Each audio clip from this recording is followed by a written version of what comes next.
በጀነራል ታደሰ ወረደ እየተመራ ያለው የትግራይ ክልል ጊዜያዊ አስተዳደር ከፍተኛ ተቃውሞ ቀረበበት።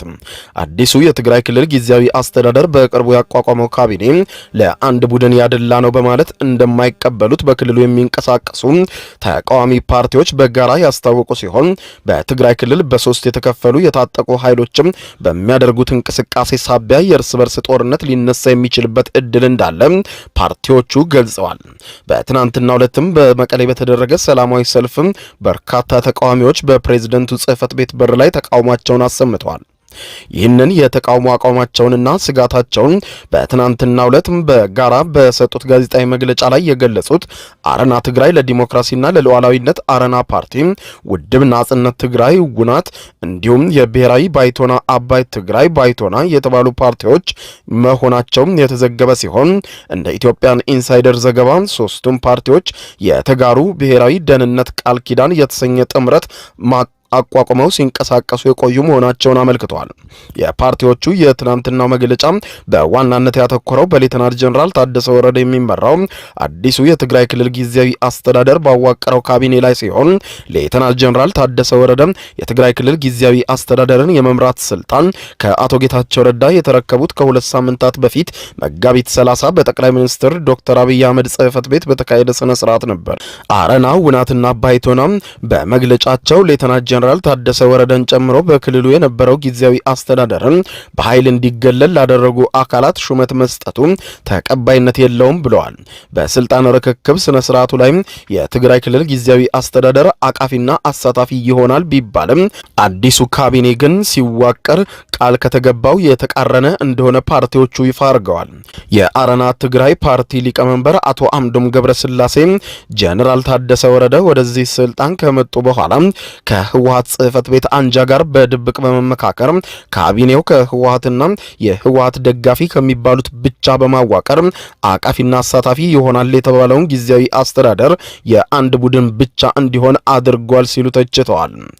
አዲሱ ፕሬዝዳንት የሰጧቸውን የካቢኔ አባላት ሹመቶችም የተለያዩ ፓርቲዎችም ተወክለውበት ለተመሰረተው የትግራይ ክልል ጊዜያዊ ምክር ቤት በተቋቋመበት ደንብ መሰረት አቅርበው አለማጸደቃቸውም ነቅፈዋል። ይህ አካሄድ የትግራይን ችግር ከመፍታት ይልቅ ክልሉን ወደ በለጠ ችግር የሚወስድ አደገኛ አካሄድ እንደሆነ አቶ አምዶም አጽንኦት ሰጥተው የገለጹ ሲሆን ሶስቱ ፓርቲዎችም በሰጡት ጋዜጣዊ መግለጫ በጊዜያዊ አስተዳደሩ ካቢኔ ውስጥ ብቸኛ የተቃዋሚ ፓርቲ አባል የሆኑት የትግራይ ክልል የትራንስፖርት ቢሮ ኃላፊ አቶ ታደለ መንግስቱ መታሰራቸውንም በመግለጽ እርምጃውን ኮንነዋል።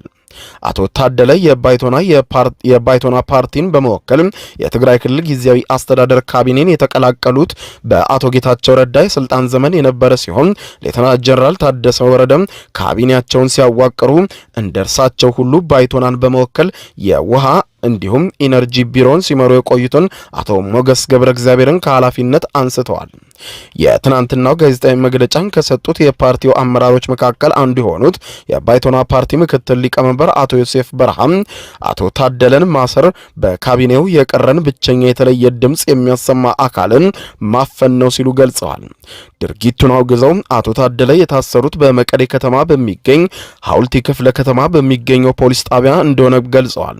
የትራንስፖርት ቢሮ ኃላፊው የታሰሩት የህወሓት ከፍተኛ አመራር የሆኑት ፈትለወርቅ ገብረ እግዚአብሔር ወይም ሞንጆሪኖ በጦርነቱ ጊዜ የወሰዱትን የመንግስት መኪና ማስመለስ አልቻሉም በሚል ምክንያት እንደሆነ የባይቶና ምክትል ሊቀመንበር ለጋዜጠኞች ተናግረዋል።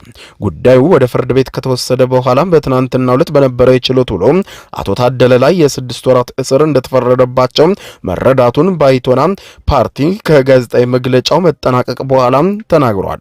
ለአቶ ታደለ እስር ምክንያት የሆነው በወይዘሮ ፈትለወርቅ እጅ ይገኛል የተባለው ተሽከርካሪ በትናንትናው ዕለት ምሽት መመለሱን የቢሮው ኃላፊ ከእስር መለቀቃቸውን ምንጮችም ለኢትዮጵያን ኢንሳይደር ተናግረው የቀድሞው የትግራይ ክልል ጊዜያዊ አስተዳደር ፕሬዝዳንት አቶ ጌታቸው ረዳ በትናንትናው ዕለት ከሰዓት በኋላ በማህበራዊ ትስስር ገጻቸው ላይ ባሰፈሩት መልእክት የአቶ ታደለ እስር ትክክል እንዳልሆነ በመግለጽ እንዲፈቱ ጠይቀዋል።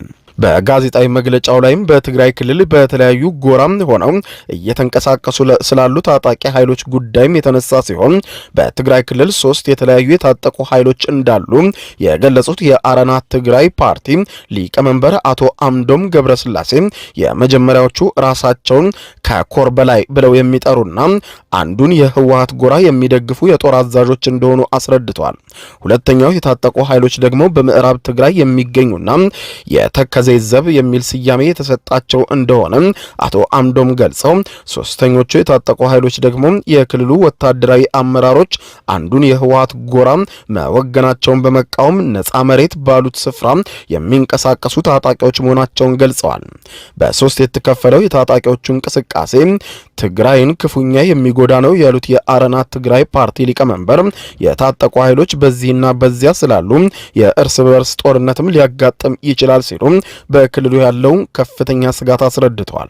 የታጣቂዎቹን እንቅስቃሴ አደገኛ አካሄድ ሲሉ የጠሩት አቶ አምዶም የትግራይ ህዝብና የዓለም ማህበረሰብ ተጽዕኖ በመፍጠር ይህ ጉዳይ እንዲቆም እንዲያደርግ እንጠይቃለን ሲሉ ጥያቄያቸውን ገልጸዋል።